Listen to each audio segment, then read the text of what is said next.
This is for the rule breakers, the rebels, those who aren't afraid to shake up the status quo. If you're living your life your way, or if you're not, but like listening to people who are, this podcast is for you. It's never too late to learn how to ruin your own reputation.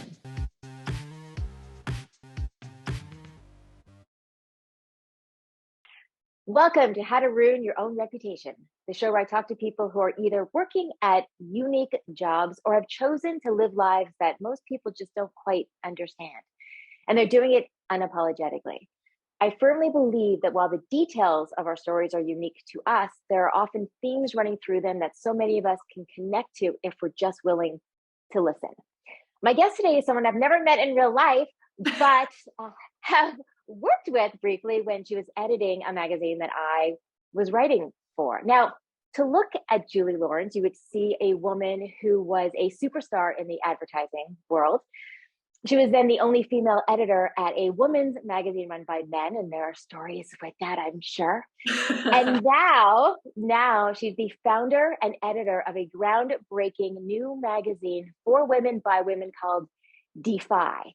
Now, you might look at that and think, well, that's a natural progression. But Julie, like me, and a lot of us, did not have an easy path to where she is now. In fact, some of it was pretty challenging and included things like alcoholism and drug addiction and near homelessness and even an office affair that nearly destroyed her. But Julie, like me, believes it's just as important to talk about the battles as it is to talk about the successes. And she's still battling not personal demons, but she's battling an industry that's telling women that they're not smart enough or capable enough to be successful. And she's proving them wrong.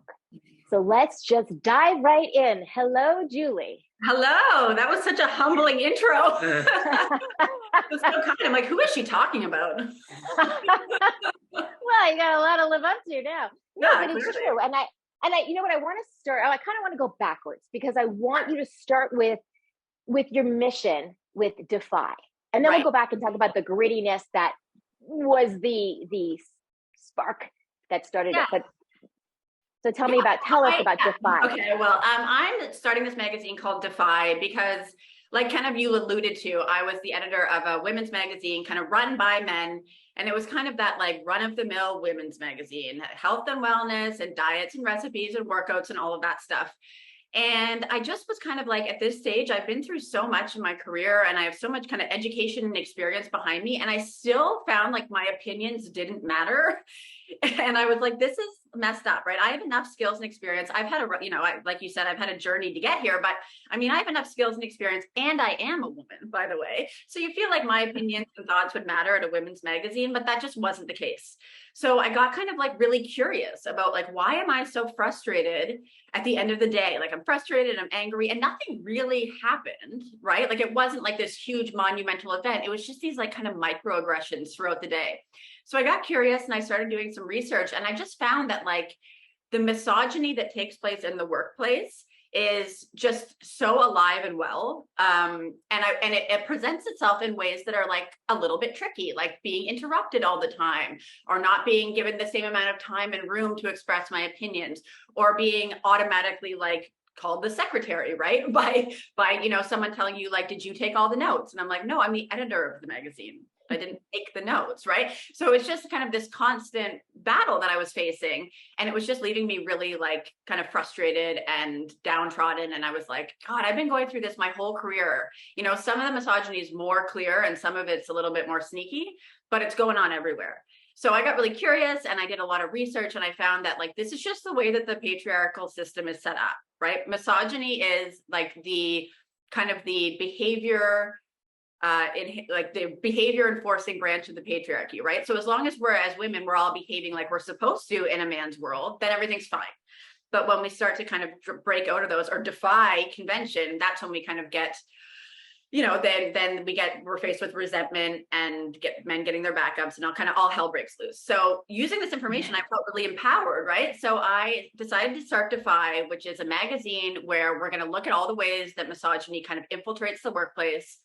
We're going to validate everyone's collective anger. And I'm going to showcase women that are like, I love the stories of like, most of the kick-ass women I meet, of like, they were going this way, they were towing the company line. And at some point they went, whoop, oh, hell no, right? And something happened in Mm. that little space where they decided to be defiant, right? And that's what I'm really like, I want to celebrate that. I'm bringing together a lot of really just amazing women to be teachers, right? So we can move the feminist movement forward instead of stalling out. With that, that's my ultimate long-term goal. I'm stuck on when you said validating collective anger. Yeah. That is so important because we are called angry, bitter women. And it's like, well, yeah. Yeah. I love when people are like, you're such an angry feminist. I'm like, correct. Yes. Yeah, exactly. Like, exactly. yeah. Normally people don't like, decide to make their life's work about changing something if they're like super satisfied with it. Do you know what I mean? It's like, yeah, I'm angry and I'm over it. I don't want to ever work with men again. I'm going to create, and a lot of women are creating their own spaces, right, outside of the patriarchy where we can. And I'm just so fortunate to be able to, right? But so many women don't have that option. They're working in accounting firms and law firms and in the medicine, and and they're like, this is what they've trained to do. They're CAs. They can't, all of a sudden go and start, creating their own content. Right. So we're constantly battling that. And I'm lucky enough to be able to step out of that and create a space where, like, I don't know about you, but I would always, like, at the end of the day, call my friends and be like, am I crazy or is this really messed up? Right. I'm always looking for validation before I get really angry. Right. Or before I start feeling hurt. I'm like, am I? Yes. So that's what DEFY is. Right. It's a big community where you can like call on all sorts of other women to go like, is this really messed up? And most of the time, yeah, it is, right? Like, so it's a validation, because when you're not feeling validated, that you just feel nuts. It's funny because it's the anger thing, and then it's I know I've said, am I being too sensitive? Right. Am I overreacting? Yeah. And it goes back to that whole, if you're not angry, you're not paying attention. Right. Right. That's the whole thing. So I want to, and then we're going to come back to that, but I want to go back a bit because I think, again, from my own story, I think it's so important for people to see powerful, successful women.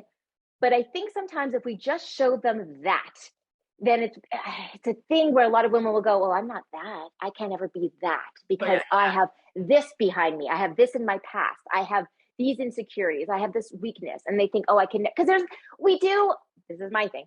We do live in a time too now where everything's, boss bitch, badass bitch, and it's great. At the same time, though, that doesn't fit with some women, and they want to feel capable without having that. And I think it's important that we know that we can go through hell and still come out of it and be whatever we want to be. So can you tell us a little bit about sort of the struggles?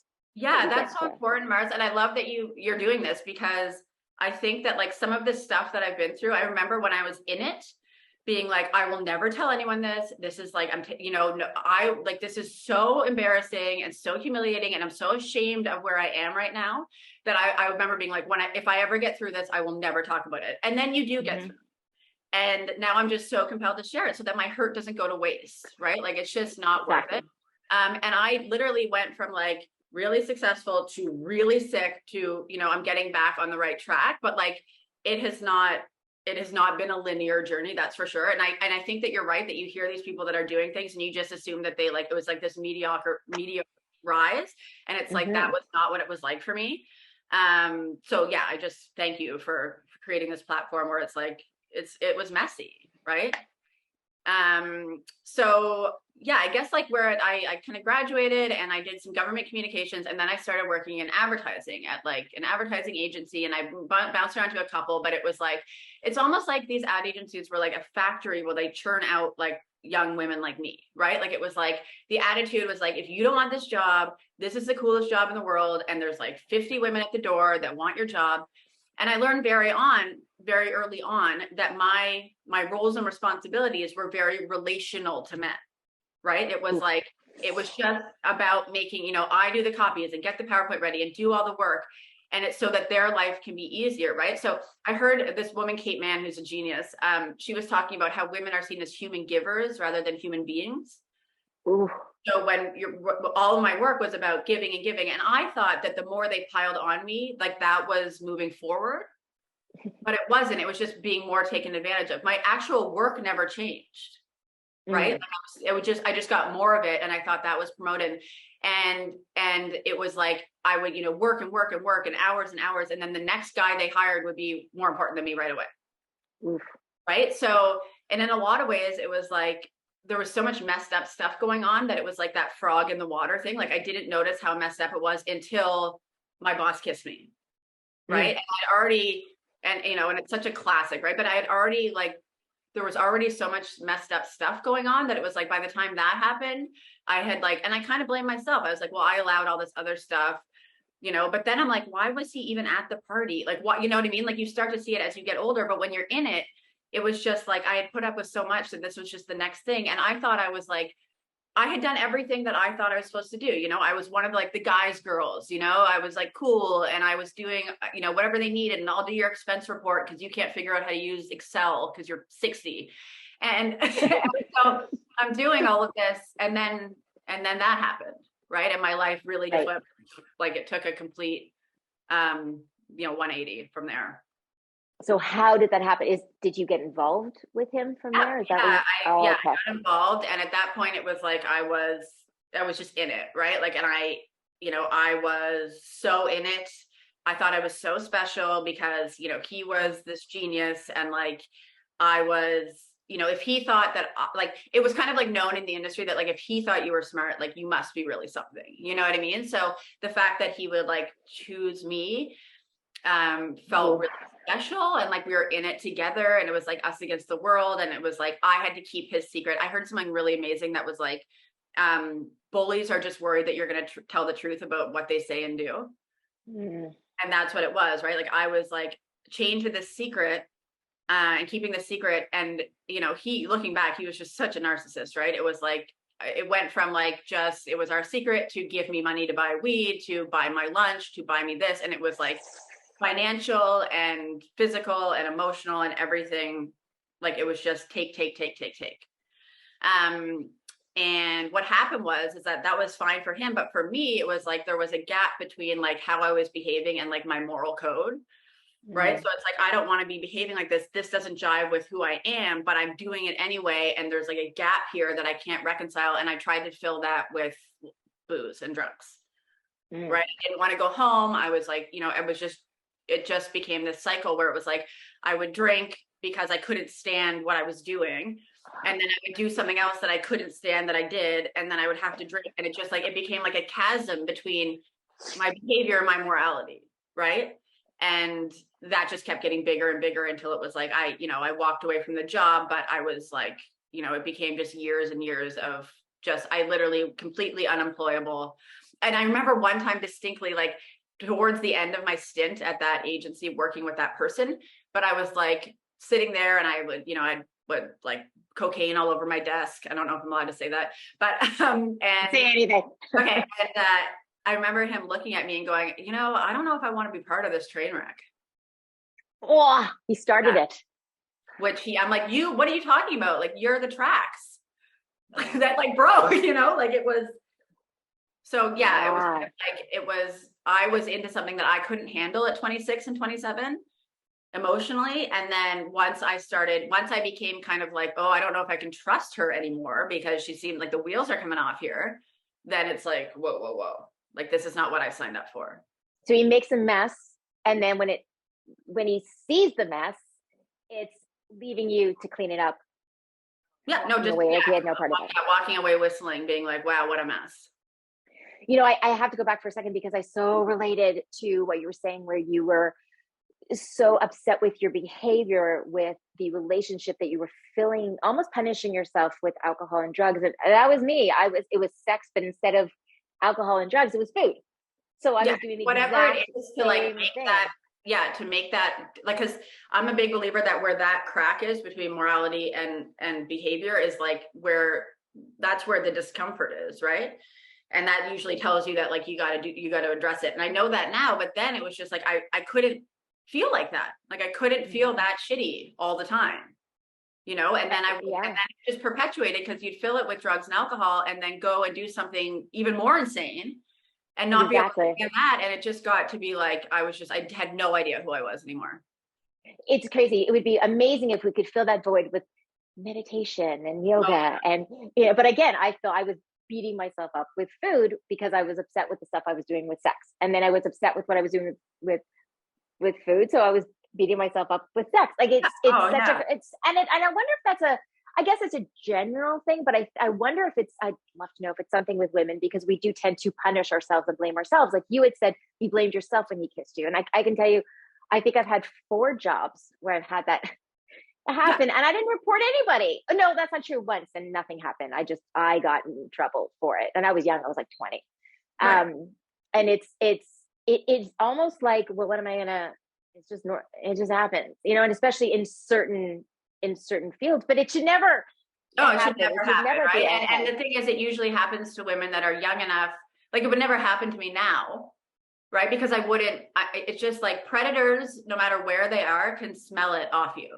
Do you know what I mean? Like I was just a walking target, right? And I'm thinking that, and it was like, I've never done this before. And it's like, oh, come on, all of the things, but I was so young, right? Like, you don't know. And then it's like, I don't want to rock the boat. I want to advance here. Like, it's a difficult place for someone that young to be. You know what I mean? Yes. Although I'll tell you, I did have all that. I thought I was like in love. Right. Ooh, so it's like, yeah. you know what I mean? Like throw all that in and then, it's just a mess. Right. So now you're questioning yourself as a person and as somebody in your career, right? You're so I'm like leaving my job because because it's, not going well and I got to get away from him. But then it also feels like a breakup and I'm heartbroken. And so it's like this betrayal of like the company, and it was all, just such a mess. It was all kind of intertwined with each other in that industry. And it was just a big old mess. I'm curious, did other people know what was going on? Was that a factor?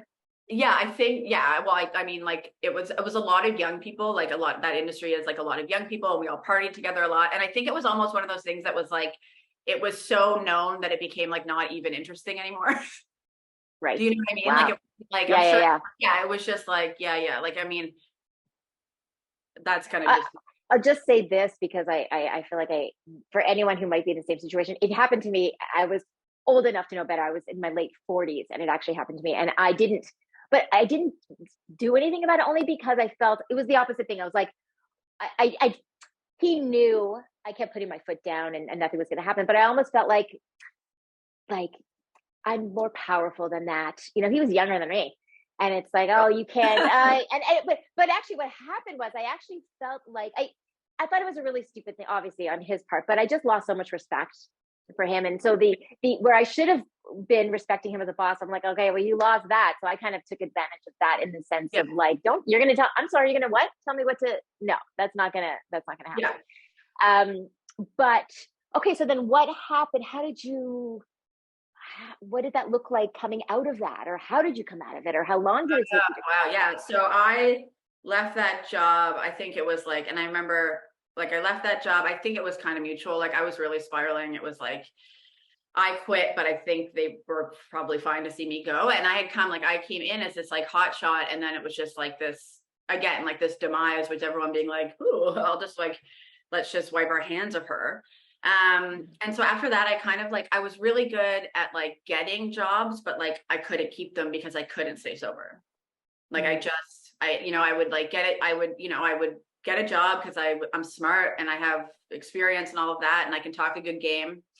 And, it would be the cycle, sometimes it would be a couple of months, sometimes it would be, a couple of weeks, whatever it was. Right. But the cycle would start again. And I would swear like, I'll get this new job and that will change me, right? Like I'll get this new job and that will mean that I'm like, I won't have to use all of this stuff and I'll just move on. But I couldn't get out of the cycle. I couldn't stay sober. I was drinking all day at work and then doing drugs to kind of balance off and just losing jobs. Like, people, it was really sad. I think a lot of people were like, like I had people that really cared about me being like, we can't like have you here like this. You know what I mean? So it would be very confusing for people because, for a couple of weeks I would be the old me and then it would just kind of unravel again. And then to a certain point, I was like, my parents got me into like a rehab and I think I went to rehab like 4 times.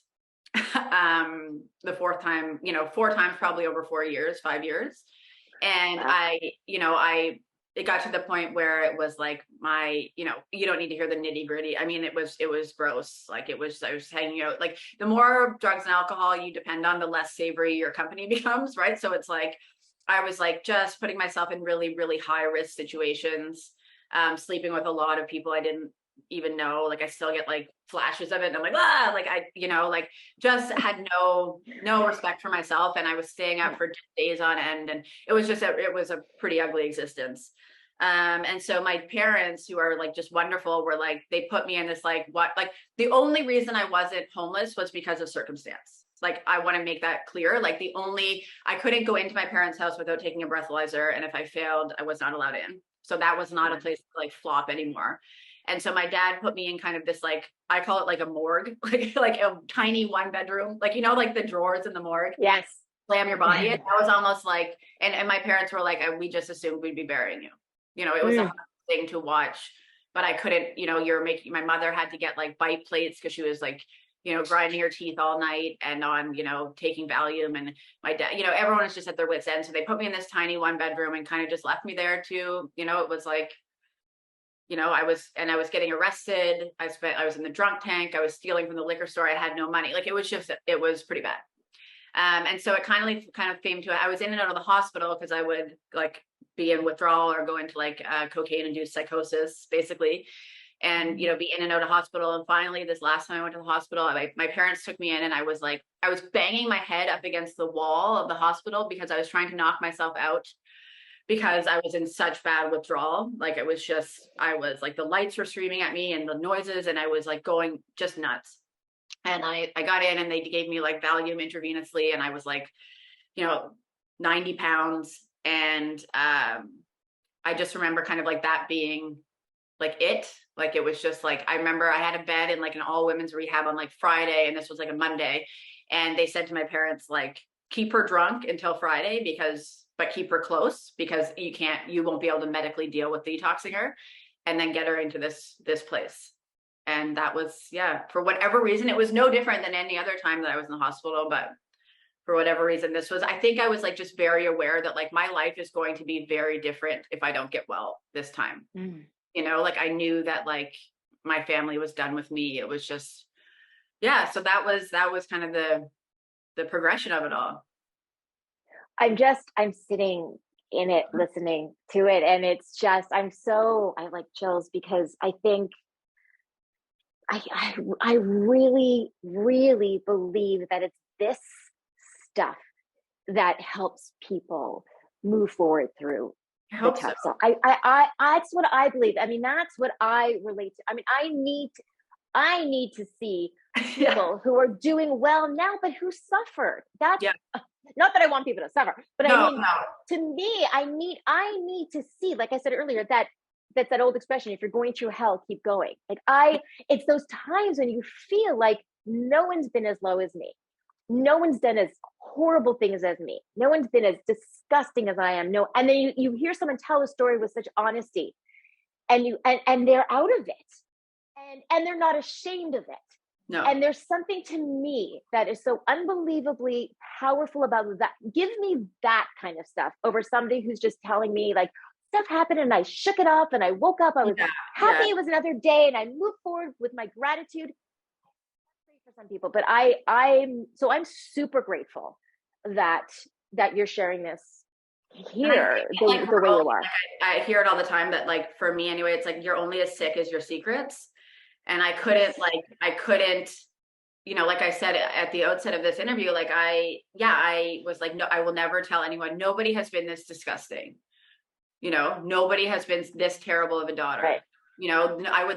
I remember stealing money from my grandmother, and like just nobody's done anything like this. And then you start talking about it, and then you meet other people, and like the more that we talk about it, the less power it has, right? Because I remember talking to a friend that's, also in recovery, and I was like, oh, and this horrible thing. And I would steal my grandmother's checkbook. And she was like, Julie, one time I ripped a whole ATM out of a convenience store. You know what I mean? Like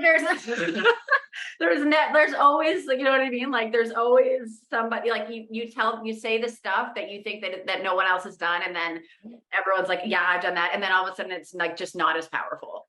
It's right.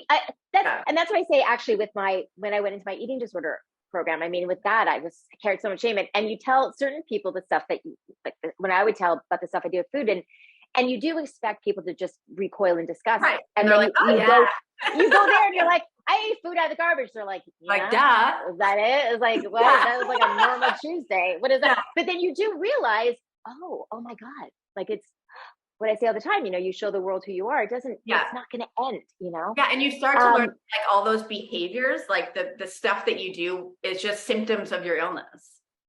Right. It's right. just, exactly. The illness is what. Yeah. The illness is what's like, I had to get through my head that like, I am a sick, like, instead of like, instead of being like a bad person trying to get good, I'm just a sick person trying to get well. You know what I mean? Right. And like, yes. I had to learn that, I'm an illness and my symptoms are insane behavior. Right. Right. But it all stems like, that is not me. That is my illness. And it's the same thing, right? Like, it's just, addiction is terrible. Addiction is terrible. You're not a terrible person for battling it. No. And I think that's what people do. We internalize and personalize our struggles. So, we think that we are our struggles. We are bad. Right? We are bad. Like, no, this illness has got me. And I kept running around trying to treat the symptoms instead of the problem. You know what I mean? It would be like, and I was running around looking for answers everywhere when it was like, I needed to address like the fact that I have this illness. And I wanted to say one thing that you said earlier that's really important too, about how with secrets, that secrets are what make us sick. And I always say too, it's for years I tried to push down the secrets and it didn't make them go away. It just pushes them down where they're going to do the most damage. Yeah, like right into your gut. That's the problem. That's it. That's it. So I want to, because there's so much to talk about the whole business, and I want to know about your experience working, even more so about what you learned about working for men, with men, and all that thing. So how did you get to? Let's talk about maybe the first job after that you stuck with, or the job being the only female editor. Yeah, I'll talk about that. So yeah, like I said, kind of at the beginning about this, like my job being very like, I felt like pencil skirt skipper. You know what I mean? Like I was like, whatever the brunette equivalent is of Barbie in my pencil skirt, like just doing stuff in relation to men. And and after I had gone through all this and I was sick and then I recovered. So you have all this self-reflection and I was like, you know what I want to do? I'm going to go to journalism school because I love like the storytelling component of even like marketing, right? Like I always was really interested in like hearing people's stories and being trusted to tell them and like, be in it. Like when you recover from something like this, you're not scared to get in the trenches with people. Do you know what I mean? Like we're doing now, right? It's, okay, well, and I'm always really in touch with my illness so that if someone comes to me and like needs help or wants to talk about it, I'm like, put my goggles on and down into the shit, I'll go, you know what I mean? Because that's where you can really connect with people. And so I went to journalism school and the first job I kind of got, I was like, looking for a job and I got hired as like an intern for this health and wellness magazine for women. And I was like pretty stoked. And then I very quickly became the editor because I think they needed like someone with a vagina there. And I was doesn't need someone with a vagina. No more pay or anything for like just went from intern to editor like that. And I remember just like sitting there. Wait, hold on a second. Wait, I have to stop. Wait a second. Now, from intern editor, pay didn't change at all? No. It was like minimum wage. So, all right. Yes. Okay. Yeah. All right. So and I took and I was doing like the editor stuff, like deciding what's in the magazine and just doing all of it. And I was sitting there and I would be like talking to these guys who are trying to tell me like, we don't think that women would say like, hey girl to each other. And I'm like, well, yeah, they do. Like, I don't know how to argue with you about this. Like, I don't know how to argue about like how we shouldn't have an issue of the magazine called restriction conviction. Like, we're not going to do that. Like tell women how to like do the fast diet. Like, and so I was sitting there and I was like, oh my God, this is exactly the same as like, I burned out in advertising, burned my life to the ground, decided to reinvent myself. And here I am like sitting, going through the exact same shit that is, 10 years ago of being like, your opinion doesn't matter as much as like the next white guy we're going to ask. And, like, you're great as long as you're behaving the way that you're supposed to. And if you get like emotional or erratic or try to tell us we're wrong, like that's not going to work for us. And it would be a lot of like, well, it's, you know, that's great, Julie. And whenever I had like an idea or an opinion on something, I would have to have like, you know, a full PowerPoint presentation with all of this research to like support why I'm right. Whereas they could just be like, well, no, I've decided that, you know, like it was just all of these like little like misogyny infiltrating the workplace was all like rearing its ugly head again.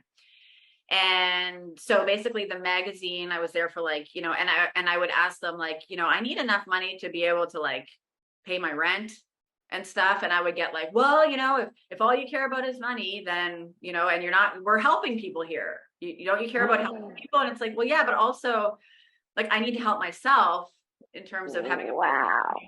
And then, so then I got like, the publisher was like, you know, had this big talk with me about how I was going to be like so important in the company and, you know, I would be an owner one day and blah, blah, blah. And then like a month later, not even him, the other person just was like, we can't afford to have you. Bye. Can you finish this issue and then bye? So I was like, what just happened? Like, and it was the same thing in the ad agency where it was like, you get little peanuts, right? Like I was constantly like, you know, working my butt off to get to somewhere that didn't exist ever, right? Like I'm working and working and working and there's no like pot of gold at the end of any of these rainbows. So I was like, just so disillusioned. And so I was like, you know what, if I can't, like, I have like these skills, the experience, the life experience, like all of the tools in my toolkit to do this myself. And I'm going to do it. Like, I'm going to just like give myself like I'm going to go at it full time with no guarantee that it's going to work. But I think that women need to know that like, once I started understanding what was going on in the workplace, I became empowered. And I was like, more women need to know what's going on here. And since then, it's just been like the amount of like support that I've got from other women and experts and all of this, like it's just all coming together really nicely. So that's kind of like where the genesis of DEFY was, where it was like, no matter where I am, if I'm working within the patriarchy, there is no pot of gold. And the thing is that even when you get to the top, it's like there are white men that have not had to work as hard as you are to get there, that are just sitting in their privilege. And you're like, you know, most of the women that finally make it there are like the smartest, hardest working, coolest, you know, you got to have it all. And then you get there and it's just like a bunch of people that aren't going to let you do what you want anyway. You think that it's, well, not do you think, I mean, I think it's still so either misunderstood or people think it's not an issue anymore. I mean, I've heard people say that the whole gender pay gap isn't really a thing anymore. Or it is a thing. It is a thing. It is, right. I mean, it's women make 80 cents for every dollar on average that a man makes. But it's not even about like, it's learning about how like this like when I really understood that it's the behavior component, and it's not like men deep in their heart hate women. That's not what we're talking about. We're talking about that if you're going to be operating in a man's world, and most of the workplaces that professional women are in are traditionally a man's, like a patriarchal, you know, mini society at these workplaces, then you better behave how they expect you to. Right. And it's like, as long as that's going on, everybody's happy.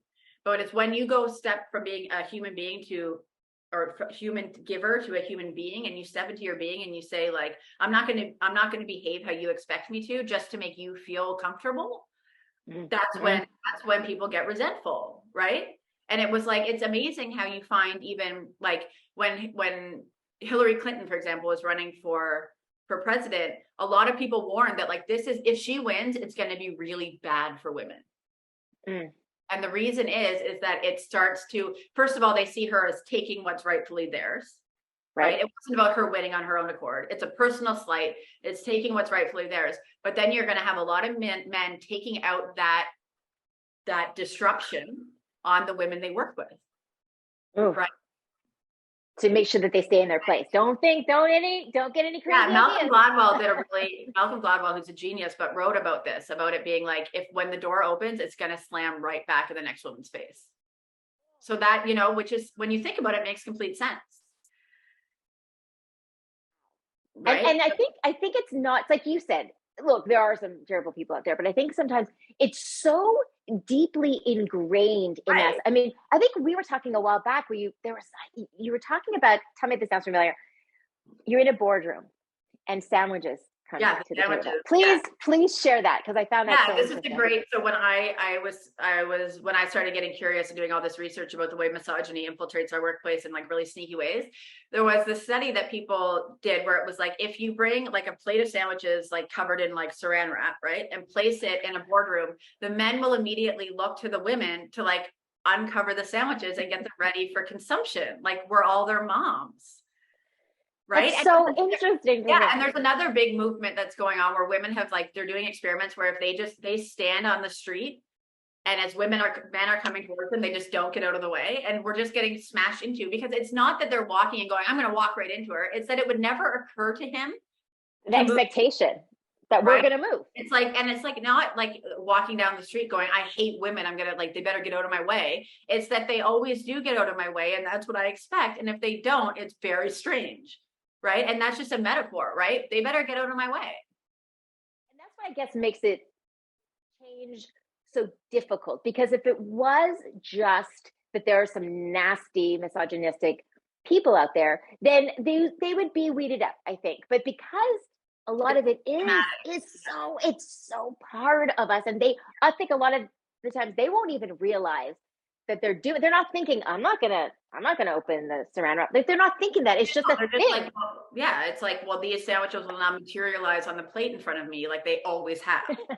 So why would it be any different right now, right? And it's just like, and that's just one such a perfect, beautiful example, right? But I remember like being like, you're completely spot on with change, because I don't think we're going to change. We can't change them, right? But we can change the way that we react and how we behave. But we can't change anything if we don't know what's going on. And like when I started, like when the guys would be like, well, Julie will send you the notes to the client, which does two things. One, like misrepresents my position, right? But then also assumes like, and so now the client thinks that I'm a secretary, but it also is like, I'm the editor of this magazine. Why do I have to be taking notes, right? And so it's like, I just started not doing it anymore. You know what I mean? Did you take notes? No. Right. And it's just don't, like, if that's not your job, then don't, like, just, and it's like, and one of the great reasons, like, I know you've agreed to be on my advisory board, but it's like, hey, 20 somethings, if anyone mentions sex in the workplace, it's inappropriate no matter the context. Right. Like, just start saying, we got to do it ourselves, because they're not going to change. Right. Yeah. And you're right. I mean, the more we see it happening, the more people are speaking out, then the more comfortable we get to do it. But you're right. We're not going to change anybody else. We're not going to change. No. And like people like me, else. I'm not even 40 yet. And so the guys that are, 55, 60 with the egos, like as big as, they're not retiring anytime soon. So for the foreseeable future, I would be stuck with them. Right. So that's like, it's not like, what do you do? Like, I can't change like, generations of like institutional, right. Like, and that's what's so kind of, I don't want to sound flippant, but it's very courageous what you're doing, because you are saying this doesn't exist. It's not going to happen within the companies that are already there. It's just, it won't. So you have to, whatever happens with it, you have to do your own thing. You have to start something new. And a lot of people are pretty doing amazing. Right? They're stepping outside of the patriarchy in order to be able to operate the way that they want. And but it's funny too. And it's not because we're aggressive. It's not because we want to try to be like men. I mean, that's the thing. There's this look. It's the old thing of he's powerful and she's controlling, or it's that whole. No, it's that I want to do fulfilling work that means something to me, and it's like, and I also want to be operating where there is not a disconnect between the way that I'm behaving and my morality. And even if I were working, if I go back and I work in another ad agency or wherever, I can't risk that I start to betray myself. Right? I start to be doing things that I don't feel good about. I just can't do that anymore. It's too risky for me. So tell me this, your magazine, DEFY Magazine, which I am very proud that I'm a part of. But explain to me some of the articles, let's say, or not necessarily the articles, but the issues that you'll cover that wouldn't be covered in a traditional women's magazine. Right. So like, for example, I'm working on the first issue now, which hopefully, knock on wood, will be out like mid-November, but we're looking at things like I have a column that's going to always be in the issue called Herstory. And right now we did an article on the history of the term crazy and why that's so detrimental to women. So we've got that. We've got, really getting to the ground level and talking about the difference between misogyny and sexism, some of these terms, right? And how those manifest in the workplace. So you're going to learn about from the experts that like, this is what they know inside and out. We're going to learn about like what actual wellness is. Like, what are the things you need to actually feel well, and like just getting rid of this notion that you have to have it all. Like that's going to be put on the back burner. So like kind of taking back, like, the last thing I want in the world is women that are feeling so beat down the same way that I was. And then they go home and they have a couple glasses of wine to manage how mad they are. And then the next day they come to work and they lack even more confidence and they feel more beaten down. And then 20 years goes by. Right. And it's like, so let's like get in there and learn about what makes you feel well. From the experts. So that kind of thing. We're going to learn about like interrupting and why that's so detrimental. We're going to spotlight some amazing people. I have a woman that is, her name's Kelly Bonner, and she's literally was handpicked by the Biden administration to go into the White House and figure out why women are burning out and what that means. And she's on board. So she's, it's going to bring together all of these experts to give you skills to be confident, to be able to ask for what you want, to feel validated by learning that all of these misogynistic things that are happening are not in your head. And it's going to give a sense of community where you can you're going to be part of something that's hopefully going to move us forward. Julie, then how am I ever going to learn how to look sexy while I'm baking the most incredible cookies that I'm not allowed to eat? I know. And it's like, how will I know how to take 10 ways to take the best gym selfie? I mean, come on. And I just think that like for my audience, it's like, these are women that are like educated, they're making bank. Like I think it's so funny that like, by the time that we really need to be wearing makeup, like I just can't be bothered. You know what I mean? When I was like 22 and like glowing, so true. I was like, I had like dewy skin, and I was like, I had all the time in the world, and now I'm just like, you know what I mean? Like, I don't need to be told. And if I want to learn how to like work out, I just Google, you know what I mean? Like I working out is such a very important part of my life, but like, I'm not going to buy a magazine to like carry around like it's 1995, Now, is there an age that you're targeting, or is it no, just... I mean, like, no, yeah, which is I'm not. I'm not like, I want the run over to be like that younger people pick this up and then don't have to make the mistakes. I think there's this thing sometimes that goes on in workplaces where it's like older women are like, I had to fight so hard and so should you. And it's like, that thing does not work for me, right? Like if we can create like a culture where like the next 25-year-old whose boss kisses her, like punches him or does whatever she has to do, and doesn't fall into like the traps that I did, then that's a success, right? Or that the next one will know to say no, and feel empowered to do that, or to ask for the amount of money that they feel like they deserve. Like all of these things, to be able to ask for what they want is so important. So it's like, I'm just talking to like all women or people that identify as women. Like that's because it's all the same stuff. And it is because I'm thinking, I remember being a young girl and seeing my sister's Cosmopolitan magazine, and and that was there. And it's, what I remember being so young. And at the beginning, this is what I remember is at the beginning of the magazine, they would have a little bio on the model that was on the cover, and it would have like her height, her weight, and a little thing about her. And I remember thinking like, that's my goal. Yeah, my goal. And so when people, even with me, when I started doing my body image courses at schools, and people would say, well, isn't elementary school too young? I'm like, are you kidding me? No. Like, if you don't think they're talking about their bodies now, you're missing the boat. So I think the earlier that you get those messages, I say all the time, the negative messages to women come quickly. So we gotta be there. The negative voices are loud. Our positive, empowering voices have to be louder. And we're going to do that if we are collective with our validated. And I think, yes, absolutely. And the worst thing that we can do, and I see this all the time, is like compete with each other. Like that is just so counterproductive, right? And I hear a lot of women that are like, the worst people in the workplace are other women.